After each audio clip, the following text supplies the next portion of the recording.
आदरणीय किसान भाइयों, सादर नमस्कार। मैं वीरेंद्र जुयाल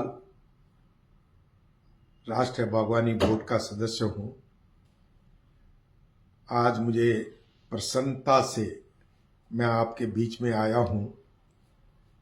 मैंने राष्ट्रीय बागवानी बोर्ड के अंतर्गत जब भी अनेक प्रदेशों के दौरे किए, मैं स्वयं मूलतः उत्तराखंड का हूं, तो मुझे लगा कि जो हमारा राष्ट्रीय बागवानी बोर्ड है और जिसका सदस्य मुझे स्वयं माननीय प्रधानमंत्री आदरणीय नरेंद्र मोदी जी ने मनोनीत किया था,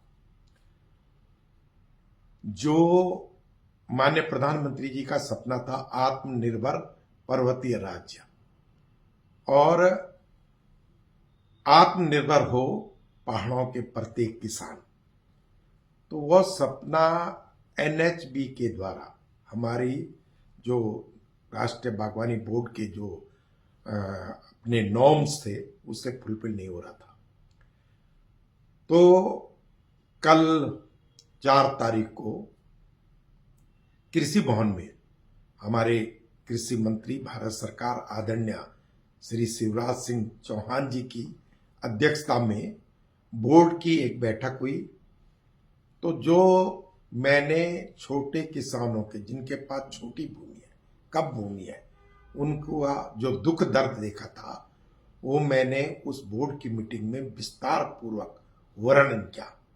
मैंने माननीय कृषि मंत्री जी से निवेदन किया, बोर्ड की मीटिंग में निवेदन किया, डायरेक्टरों के सामने निवेदन किया कि जो पूर्वोत्तर राज्य में एनएचबी 1 एकड़ जमीन पे जो सुविधाएं देती है वो ही हमारे पहाड़ों को, चाहे मेरा उत्तराखंड हो, हिमाचल प्रदेश हो, जम्मू कश्मीर हो, लद्दाख हो, इन पहाड़ी राज्यों के किसानों को भी 1 एकड़ भूमि पर ही वो सुविधाएं और सरकारी जो सहायता है वो इनको प्राप्त हो एनएचबी के द्वारा।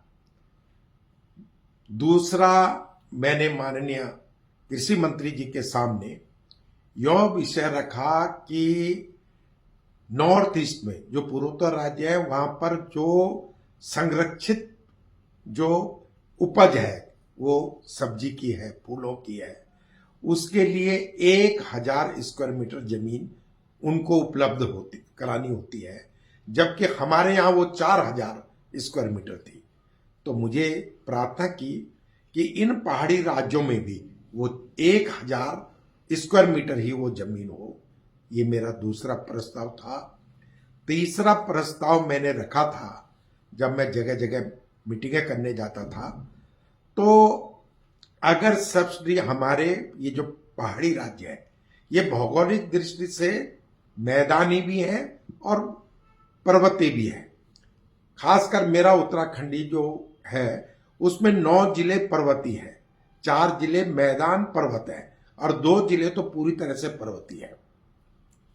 तो जो सब्सिडी एनएचबी के द्वारा या सरकार के द्वारा दी जाती है वह सब्सिडी अगर मैदान में मान लिया जाए कि 10 रुपया है और वही 10 रुपया उच्च पहाड़ी क्षेत्रों में दी जाए तो कोई भी किसान उससे कोई लाभ नहीं ले पाएगा, पहाड़ों का किसान और कोई और अन्य व्यक्ति भी खेती की तरफ प्रोत्साहित होकर पहाड़ों में नहीं जाएगा।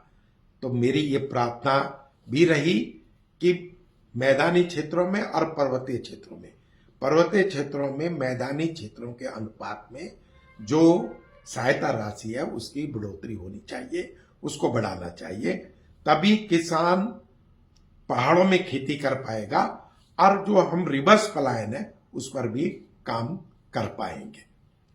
चौथा मेरा ये था, जब मैं जगह जगह जाता था तो होता क्या है कि लोगों को, जो किसान भाई हैं, उनको जो पौध होती है, बीज होती है, खाद होती है, वो उतना अच्छा प्राप्त नहीं हो पाता था जितना उनको चाहिए था।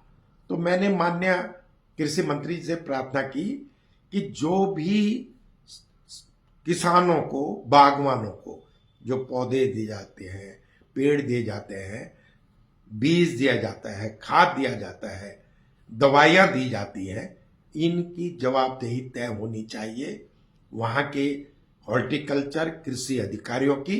और अगर इसमें गलती पाई जाती है, अगर ये किसी किसान को अच्छा सामान नहीं दिया जाता, तो जिससे राज्य सरकार खरीदती है उस पर प्रतिबंध लगना चाहिए, या यह अधिकार सीधे किसानों को दे देना चाहिए कि वो अपनी ओर से इन चीजों को खरीद ले। एक चीज मैंने और कृषि मंत्री जी से निवेदन किया, और वो यह थी कि मान्यवर, जब भी मैं क्षेत्रों में गया तो एनएचबी के बारे में तो किसानों को जागरूकता ही नहीं है। तो एनएचबी के माध्यम से प्रांत स्तर पर, जिला स्तर पर एक जन जागरण अभियान चलाया जाए, और उस संगोष्ठी में, उस अभियान में अधिकारियों के साथ साथ किसानों का भी, बागवानों का भी बैठना हो। मैं बड़े हर्ष के साथ कहता हूं कि बोर्ड के सभी मेंबरान ने, सभी सदस्यों ने, उपस्थित सभी सरकारी अधिकारियों ने, और माननीय केंद्रीय मंत्री शिवराज सिंह चौहान जी ने, राज्य मंत्री जी ने बड़े सहृदयता से इन सुझावों को सुना और इनको पारित करने का उन्होंने आदेश दिया। मुझे प्रसन्नता है कि जो वादा मैंने विभिन्न दौरों पे जाकर पहाड़ के किसानों को किया था, मैं उस वादे को पूरा कर पाया, और भगवान की कृपा से अन्न का और फल फूलों का आपका भंडार भरेगा। आप मेहनत करें, और पहाड़ के लोगों से मेरी प्रार्थना है कि पलायन करके अपने पहाड़ों में जाए। उद्यान में बहुत ज्यादा तुरंत पैसा देना वाला ये उद्यान के फल फूल है। आपको उसमें जल्दी पैसा भी मिलेगा, आपको मेहनत भी ज्यादा नहीं होगी, ऐसा मेरा मानना है। और आप सबके लिए शुभ हो। पुनः मैं अपनी ओर से और सभी किसान और बागवान भाइयों को से माननीय कृषि मंत्री जी का, माननीय प्रधानमंत्री जी का हार्दिक आभार प्रकट करता हूं, उनको बार बार प्रणाम करता हूं। जय भारत, जय किसान।